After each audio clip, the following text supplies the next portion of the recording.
ஈரோடு குன்னத்தூர் பகுதியில் 8ஆம் வகுப்பு படிக்கும் 13 வயது மாணவனை சக மாணவர்கள் 2 பேர் அவரை உருவக்கேலி செய்து சாதியை சொல்லி அவமதித்து அவரை எரியும் குப்பையில் தூக்கி எறிந்திருக்கிறார்கள். அந்த பையன் படுகாயத்துடன் மருத்துவமனையில் சிகிச்சை பெற்று வருகிறார். அந்த பாதிப்படைந்துள்ள அந்த மாணவனின் தாயார் பலவித மன உளைச்சலுடன் செய்தியில் பகிர்ந்துள்ள தகவலை அறியும் பொழுது மிகவும் வேதனையாக இருக்கிறது. 13 வயது மாணவர்களுக்குள்ளேயே இது போன்ற சாதி உணர்வுகளும் சாதி பிரிவினைகளும் இருப்பது அது சமூகத்துக்கும் நாட்டுக்கும் பேரழிவை தான் கொடுக்கும்.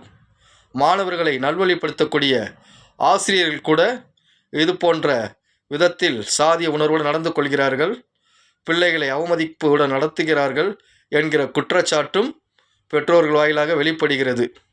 சாதிகள் இல்லையடி பாப்பா என்ற பாடம் எடுக்கும் ஆசிரியர்களே மாணவர்களை ஒற்றுமையாகவும் சமத்துவமாகவும் இந்த நாட்டுக்கும் இந்த சமூகத்துக்கும் உருவாக்க வேண்டும் என்ற உணர்வுடன் ஆசிரியர்கள் பணி செய்வதே நல்ல மாணவ சமூகத்தை உருவாக்கும் என்பதை உணர்ந்து ஆசிரியர் பணியாற்றுக.